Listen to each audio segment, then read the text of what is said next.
Hey everyone, my name is Ashton August with Yogi Approved, and today I'm really excited to be here with you to guide you through a restorative yoga sequence with yoga blocks.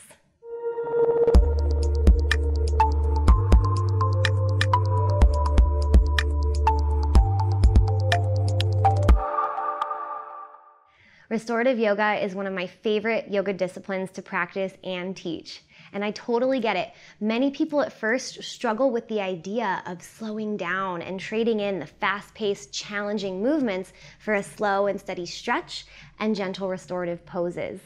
But just as yoga poses have counter poses, restorative yoga is the counter to an upbeat power vinyasa flow.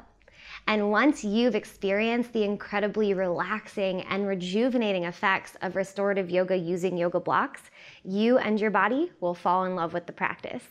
For this practice, you will need a yoga mat and 2 yoga blocks. For this video, I am using a set of 2 foam blocks from ProSource. And what I love about these blocks is they're just super lightweight foam. It makes it perfect for a restorative practice because they're a little bit cushy, which makes them very gentle and comfortable on your body. Grab your mat, grab your blocks, and when you're ready, let's get started. We are going to begin our practice in a supported bridge pose. So we'll start by coming onto the seat, and we just need 1 yoga block for this pose, so make sure it's nearby. And then as we lie onto the back, you just want your heels close enough to your seat so that you can touch them with your fingertips. Feet are hip-width distance apart. We're going to take the block on the lowest height. And as you're ready, we're going to lift the hips and slide the block directly underneath your tailbone. So you want the very tip of your tailbone to be hanging off the edge of the block. So your lower back is fully supported by the block, and you can adjust it as you need to get comfortable. And once you find that comfortable position, just gently fold the shoulder blades towards each other beneath you, and you'll feel an opening through the chest. Bridge pose is a nice, gentle way to really release tension and tightness in the lower spine to take the pressure off of your low spine and tailbone, which in turn helps to alleviate lower back pain. Let's take a few nice deep breaths here.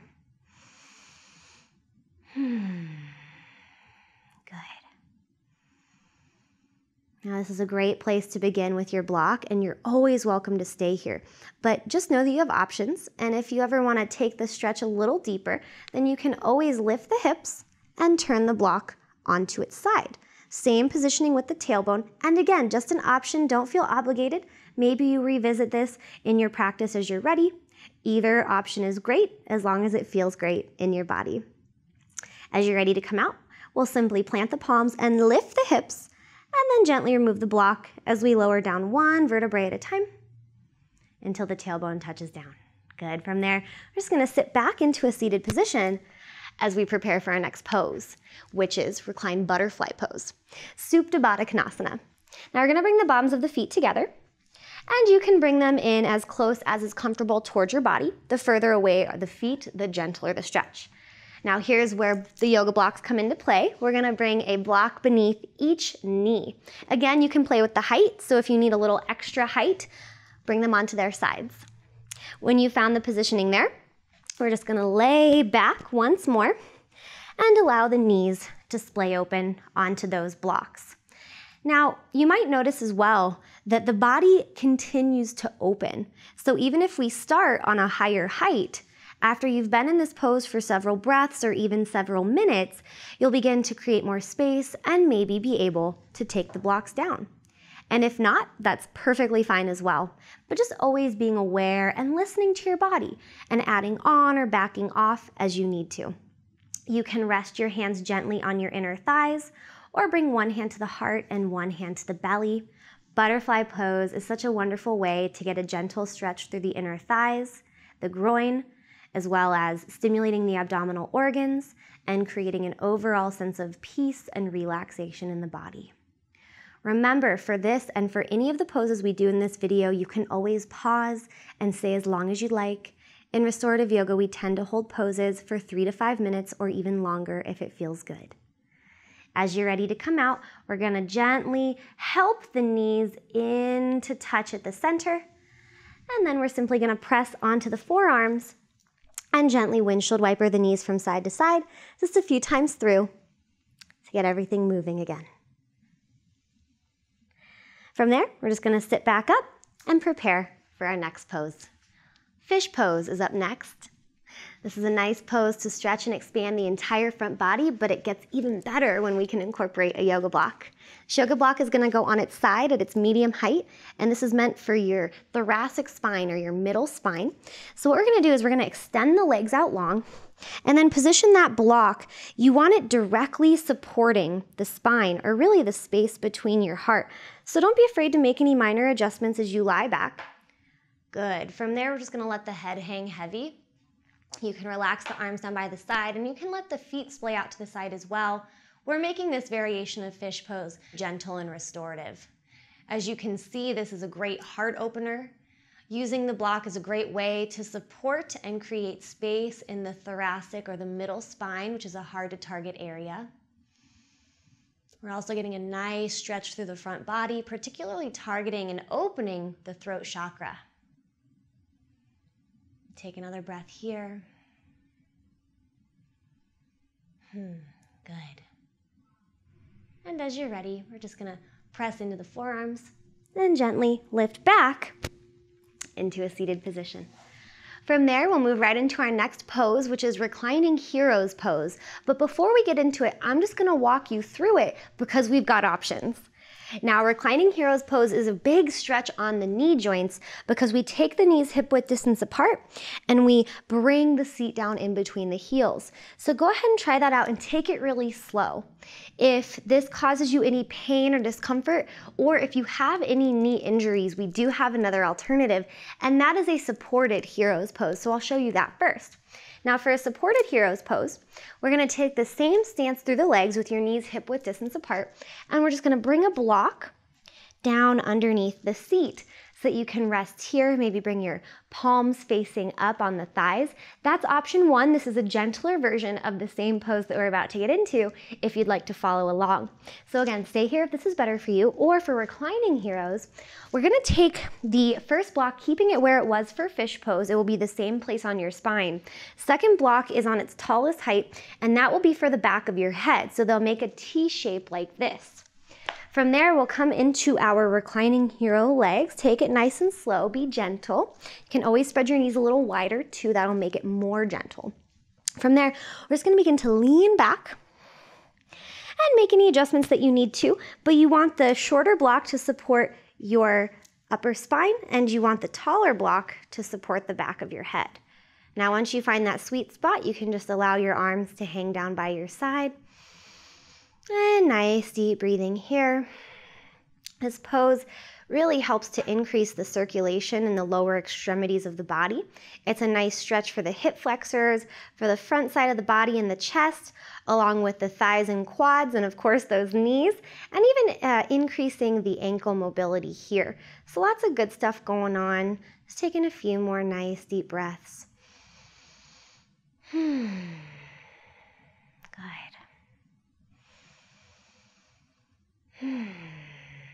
Nice job, everyone. Now, if you're in a reclined hero's pose, we're gonna come out of it nice and slow.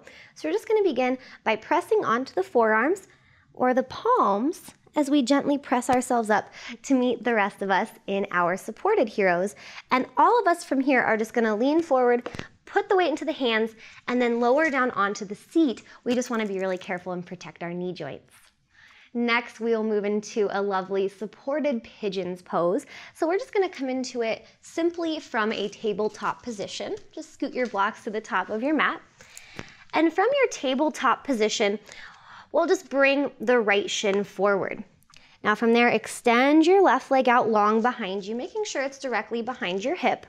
And then we're gonna take block number one. So many of us have tight hip joints, and this block is a great way to support the seat. So we're just gonna slide it beneath the seat here. Good. So from there, you're gonna feel propped up and supported more than you would in a typical pigeon pose. From there, as we lean forward onto the hands, just take a nice breath here. And then we're gonna grab that second block. And what we're gonna do is we're gonna use it for the head. And again, you can adjust the block to the height that you'd like. So this is the tall height, allowing you to keep your head lifted high. We can take a medium height here. or even the lowest height. So whatever feels best for you. I'm going to keep it on this medium height. That felt really nice today. Just allow your third eye to rest on the block wherever you end up. Take a nice deep breath in and out. Good. And another reminder that of course you're welcome to pause this video and stay in this pose for several minutes. Nice deep breathing. And when you are ready to come out, we'll just reverse the process here, pressing up onto the palms. Just shift the weight enough so that you can gently remove the block from beneath your seat.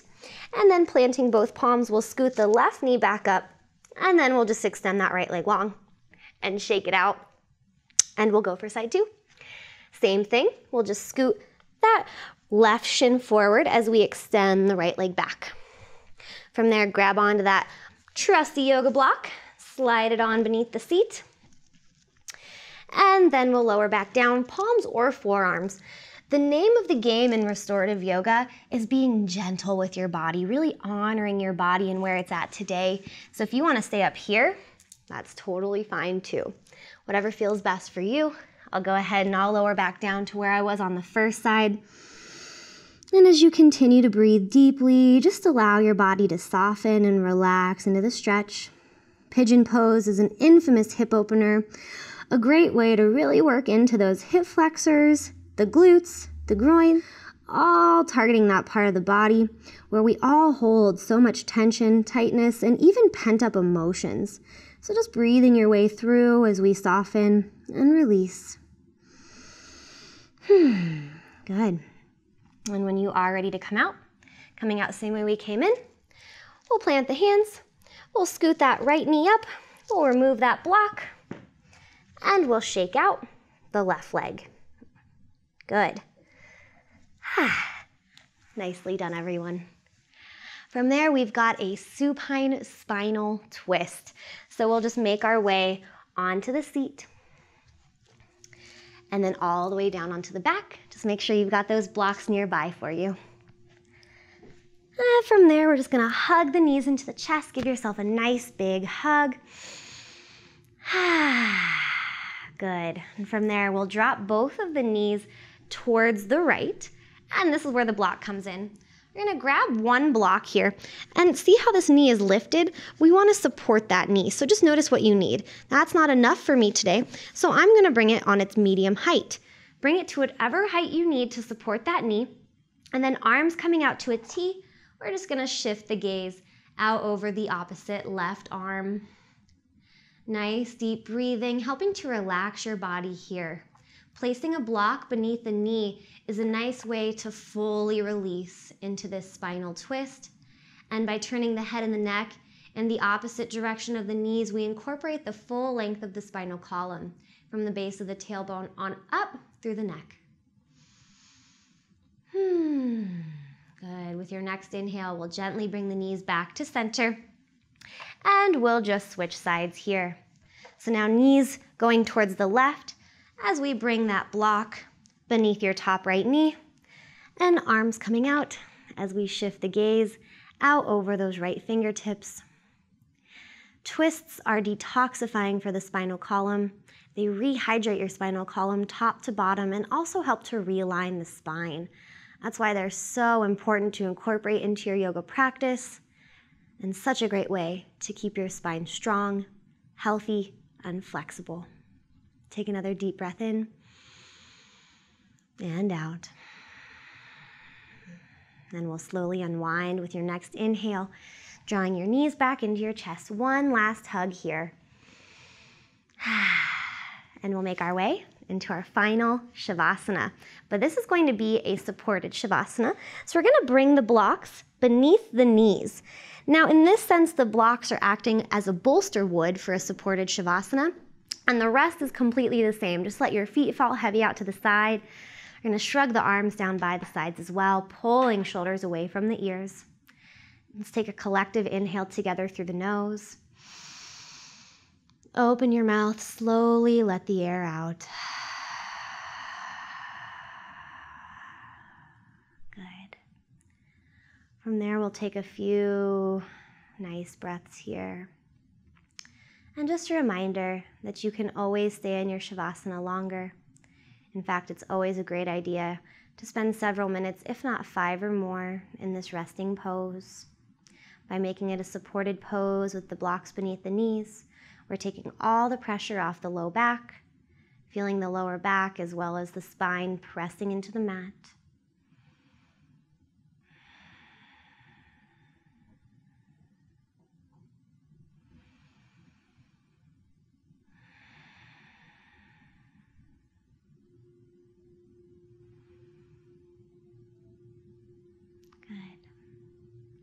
Stay here as long as you like.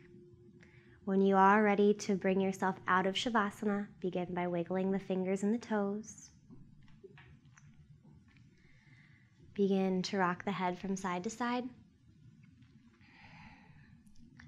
And then with your inhale, we'll draw the knees into the chest and roll over onto your right side. Right arm extending up overhead.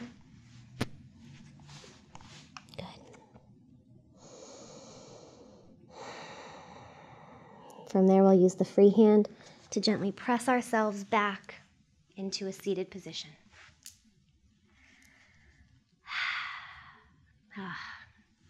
Good. As you can see, yoga blocks are a wonderful way to bring even more relaxation and rejuvenation into your yoga poses and overall practice. You can use them for restorative yoga. You can use them in aiding in proper alignment or bridging the gap in challenging poses or stretches. However you choose to incorporate yoga blocks into your practice, just be safe, take it slow, and most importantly, relax and enjoy. Thank you so much for joining me today, and namaste.